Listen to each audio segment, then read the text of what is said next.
In 2025, I came back to hike the Pacific Crest Trail. This time I brought my husband and we stayed at a friend's house in Wrightwood when we came to the States.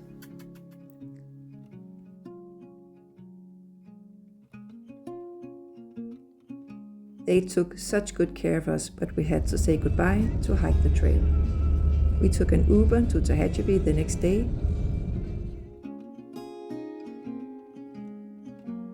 We stayed at some amazing trail angels, got to taste root beer, not my husband's favorite, but I'm a fan. And Tehachapi is such a lovely town with good resupply options and sending boxes forward.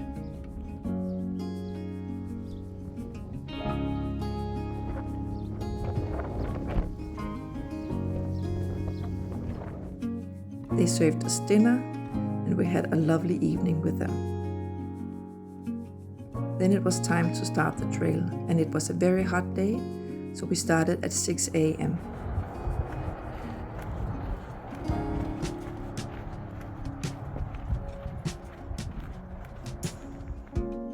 Signed the trail register. Cheryl had made us breakfast burritos that we enjoyed after a couple of miles. Yummy. As we ascended, it got hotter and we struggled with our heavy backpacks. We each carried about 6 liters of water and had 5.5 days of food in our backpacks. It was rough.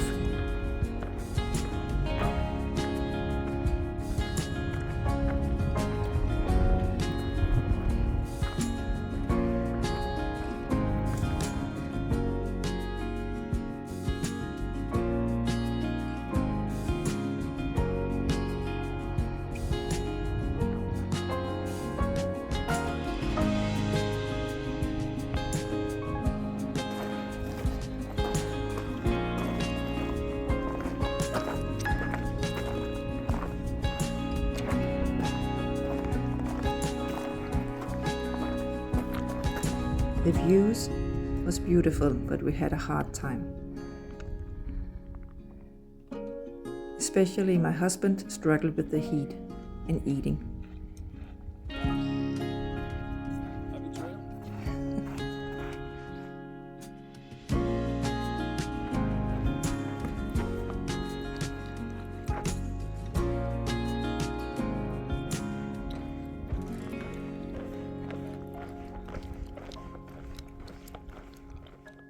We saw some cute animals, but made sure also to rest during the day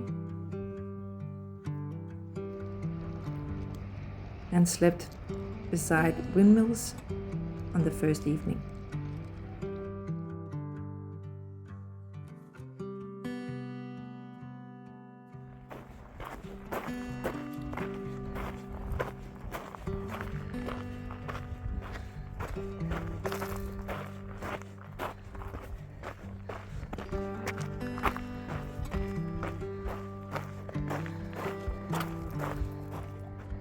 On day 2, we came to the first water source after we started our hike the day before.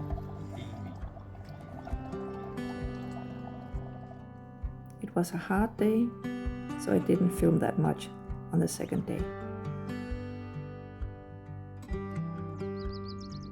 Hiking out the next morning, we had some beautiful light and views.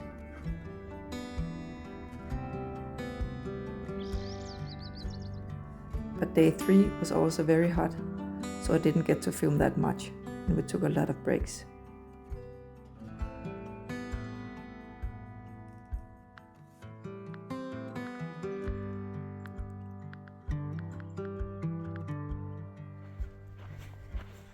On day 4, we passed an area with a lot of lupines.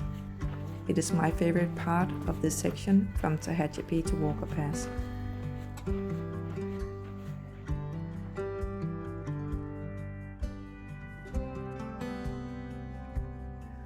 On day 4, my husband had a terrible time, so we exited at Kelso Road, got into Ridgecrest, enjoyed some ice cream and a nice evening, did some resupply the next day, ate some good food, and then we came back to Walker Pass. Coming back to the trail at Walker's Pass was a completely different experience for my husband. He didn't carry that heavy a backpack, and it wasn't as hot anymore.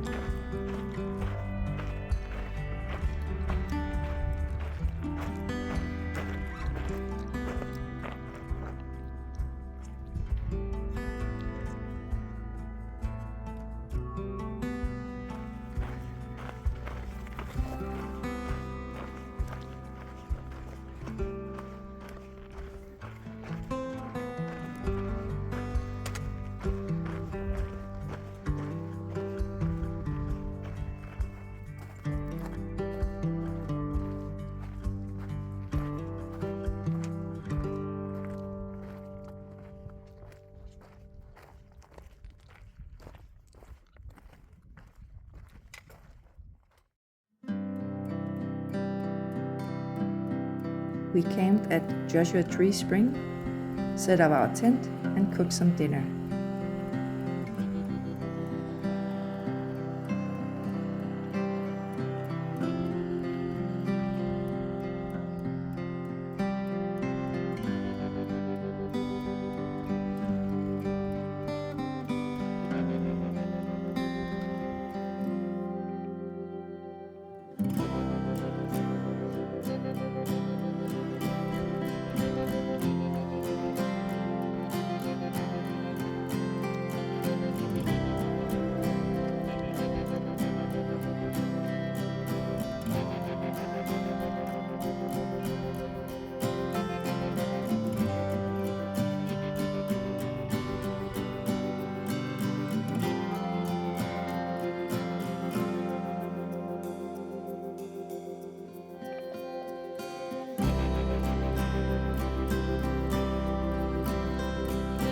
Step by step, we got closer to the Sierra Mountains, and we began to feel the excitement.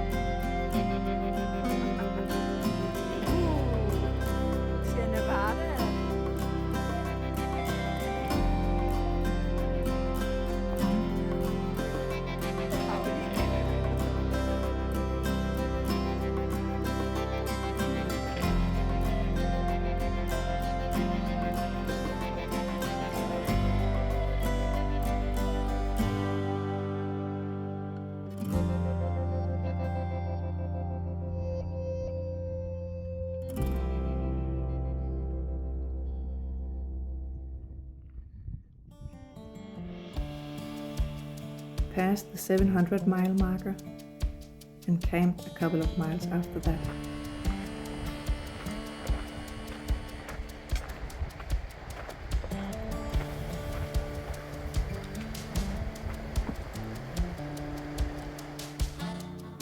Then we finally made it to Kennedy Meadows, and I was so excited. And we got some real big pancakes. We picked up our bear cans and had a lovely time with some friends. Before we hiked out, we had to enjoy some big pancakes once again. And then it was off to the trail.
this was the first snow patch we saw. At night we got some company from mosquitoes.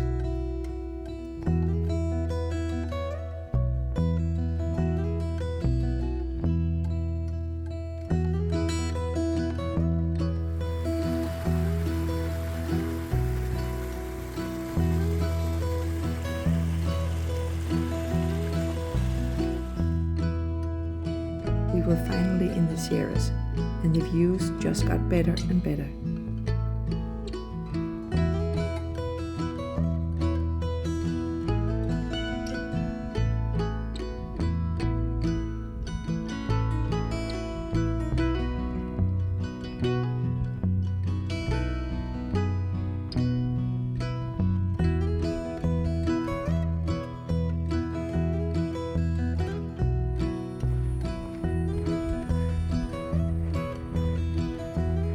I really enjoyed the view over Owens Lake.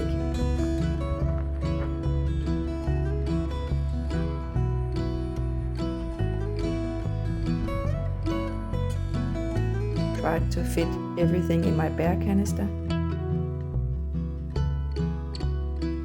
We got a hitch down to Lone Pine, where we did some laundry and had a rest.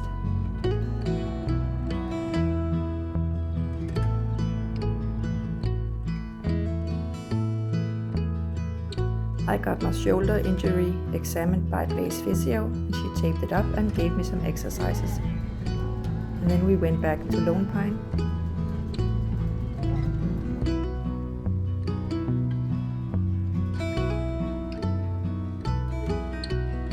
Even though I had a lot of pain in my shoulder, I wanted to go back to the trail and do some exercises in the evening and just enjoy the view during the day.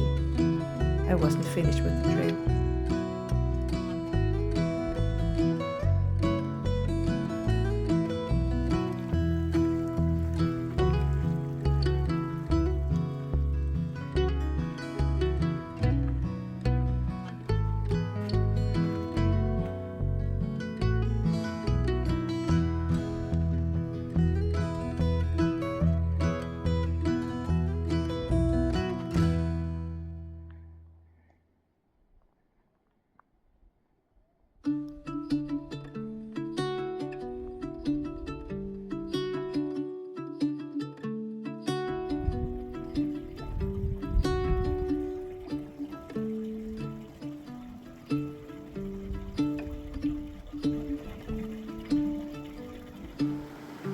We had our first water crossing by luck.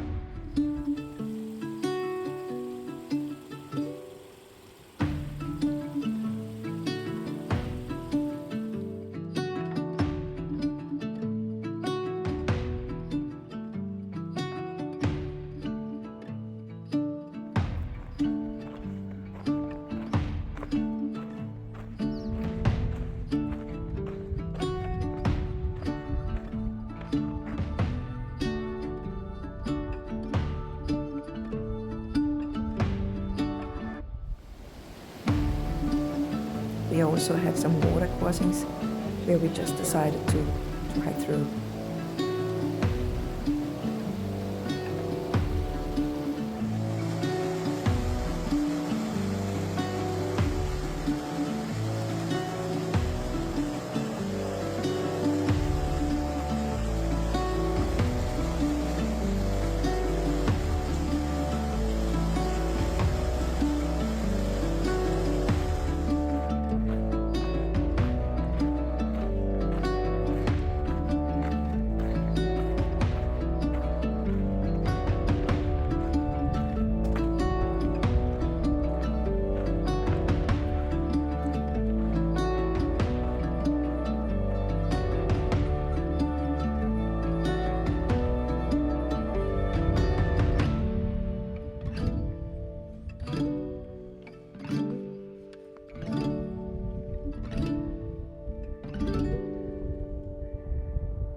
beautiful.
The snow patches got bigger and more slushy the day before we hiked over Forester Pass.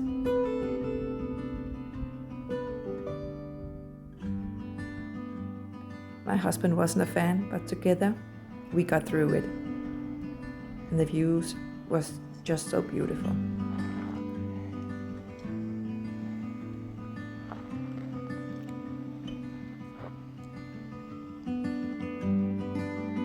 We camped at the Forester approach. The next morning at 5:30 we got up and crossed Forester Pass.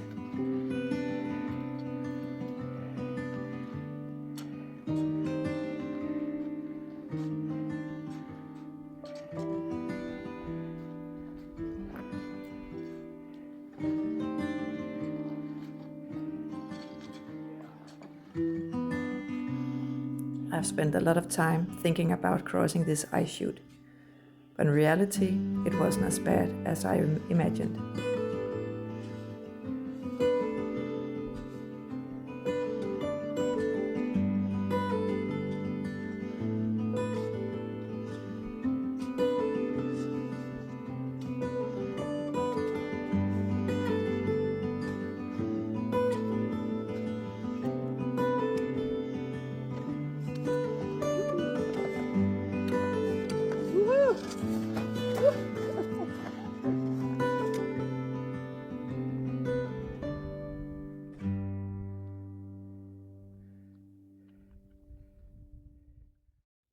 We had finally made it to the highest point on Pacific Crest Trail, Forester Pass.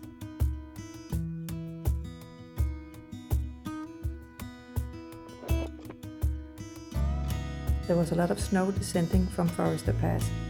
Due to us passing there just around 7 a.m., the snow was hard and easy to walk on with microspikes.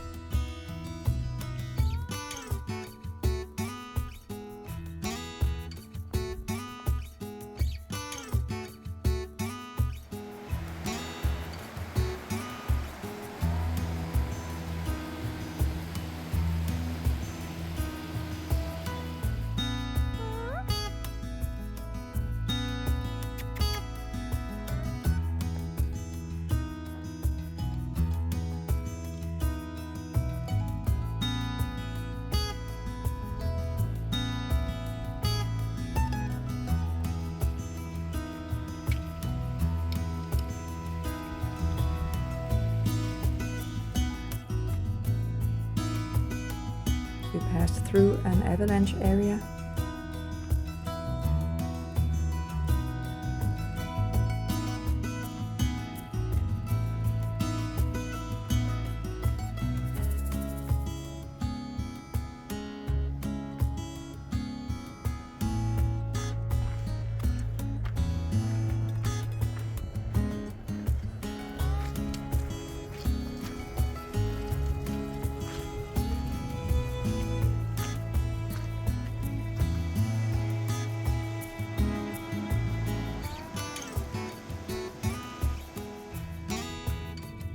we departed from the PCT and entered the Kearsarge Pass Trail.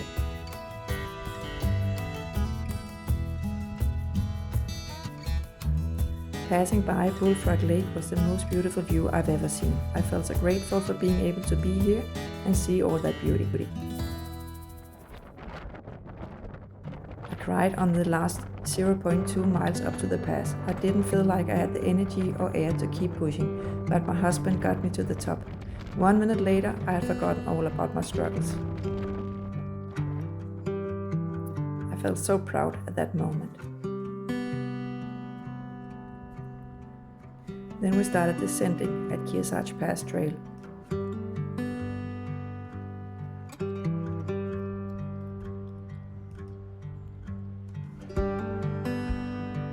Kearsarge Pass Trail was a long way down to Onion Valley Trailhead, and I was totally beaten when I finally made it. It was the longest day on the trail in 2025 in miles and hiking hours. We got a hitch to Independence, and the next day we took the bus to Bishop.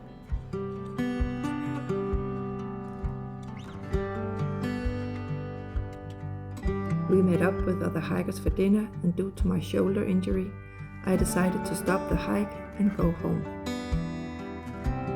I started my journey on the PCT in April 2024, where I hiked it alone.